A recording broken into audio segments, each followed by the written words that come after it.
Hi, my name is Karen Rowe. I work for CDOT. I work for what's called Region 2, and Region 2 is Southwest Colorado. It's El Paso County to the south and to the east, and we go into Park County. This project is technically a project in Region 1, which is the Denver metro area through Douglas County down to the El Paso County border. So we're working in partnership. My team and Region 1 are working together to make sure that this project is successful. We're working to make sure that El Paso County and City of Colorado Springs are engaged in the process and involved in giving input also. So this is the I-25 Colorado Springs Denver South Connection Study. So that means that this particular meeting is about the whole section from Monument to C-470. So again, that's I-25 Colorado Springs Denver South Connection. We will talk about different segments of that corridor and the ones that we want to try to get to construction first. But this is a whole vision for the whole corridor. So we don't want to just do one section and then it's going to fail at the next one. So really, it makes sense to do it from Monument again to C-470 so we can make sure that we have a long-term vision for that corridor. So I'd first like to start off and thank you for coming to our meeting today. The last one we had was in January, and that was just to kick off the study. This one's to get your input on what should we do for these different segments. I'd like to acknowledge the elected officials. We have some elected officials. If you would raise your hand if you're here representing the staff or other elected officials. There's one back there. So we have a lot of support for this corridor, which is what we really need in order to get something constructed.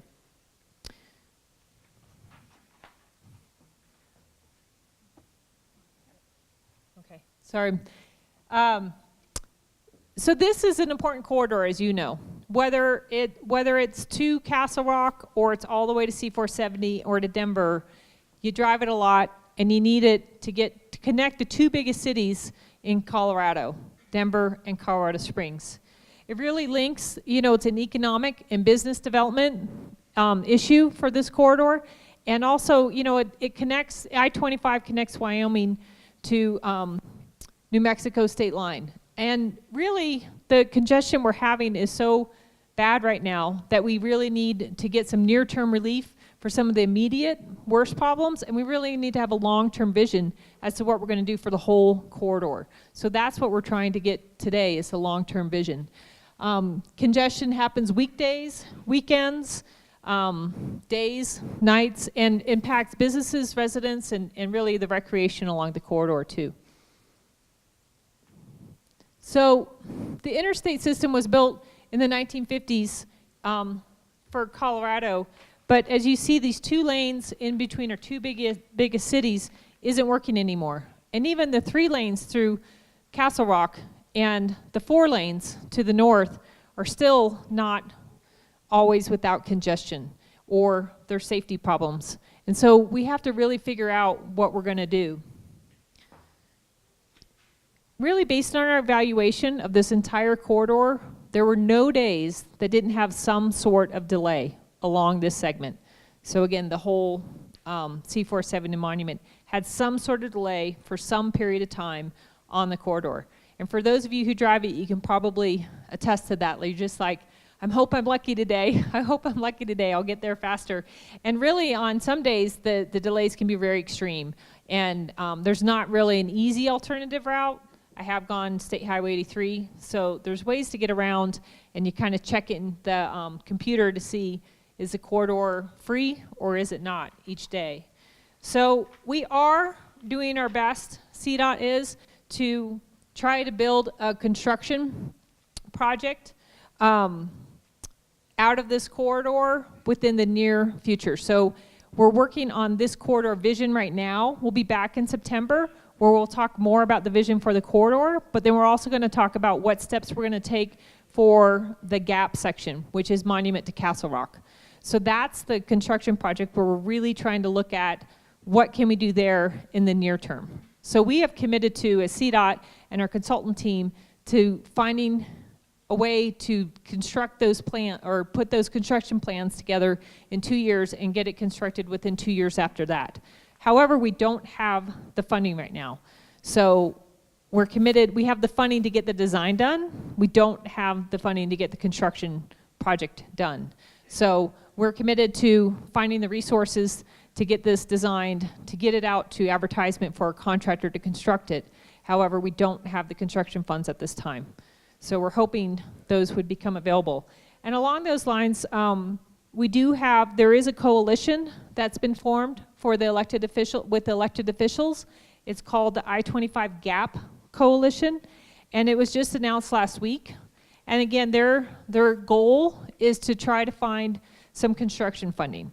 So they're really trying to either find financing mechanisms to get those construction funds, or work with other groups or legislators or elected officials to see if they can't find other ways to fund this construction. So with that, I'm going to hand it over to our CDOT team to the north, Carrie DiGiacomo, and then after that, we have our Mandy Wharton, who is going to talk about what is going on today. So with that, here's Carrie DiGiacomo from Region 1.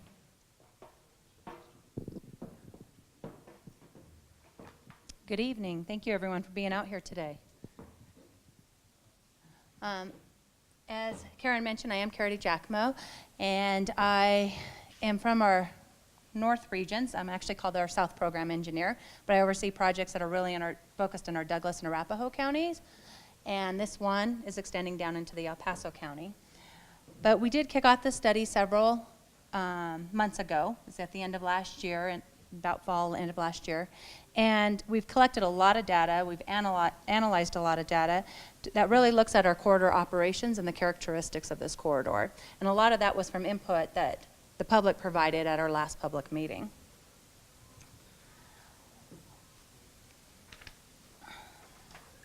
Since kicking off our project, we have developed our study vision, and this is up here, and it was presented to the public last time we were here, but it is to conduct an open and transparent process that builds partnerships and provides a roadmap to improve safety, reliability, and mobility on this vital stretch of I-25, with a special focus of advancing an early action construction project in the Gap area between Monument and Castle Rock.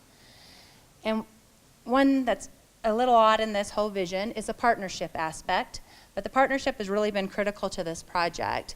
We have been working with our local, state, and federal representatives and elected officials, and they've really been great at stepping up and trying to advocate for funding to try to get the gap built.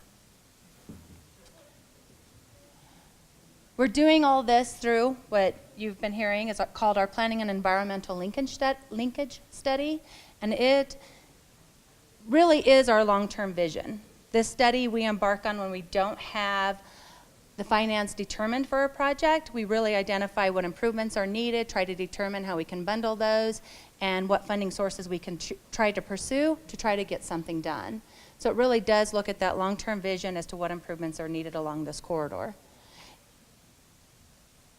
It also allows us to come out, we engage with the public. The public is instrumental in making sure that we've identified the right needs along this corridor and that we're really focusing on the right things. So your input is very critical.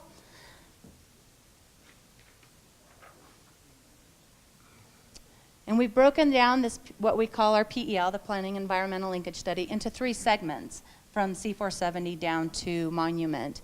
And it's focused in different segments based off of the land use in those areas, how people are using those segments of the highway. And the first segment that we've got shown up here is what is termed the Gap, and it really is from Castle Rock down to Monument. And we run about 68,000 average daily traffic in the Gap. And it really is an open space. People love the view as you drive through there if you're not busy looking at traffic, but it's really protected space. And so it has a different characteristic than the rest of the corridor. We also have the middle segment that really encompasses Castle Rock and Castle Pines. And that, a lot of, some of the traffic is local through there. And it has a different characteristic than what we're seeing to the south. And then you get up north, once you get north of Castle Pine, and you're really getting into the urban area. And so we've really broken these down as different segments to look at and find out what the needs are, those segments are, and also look at the entire corridor as a whole.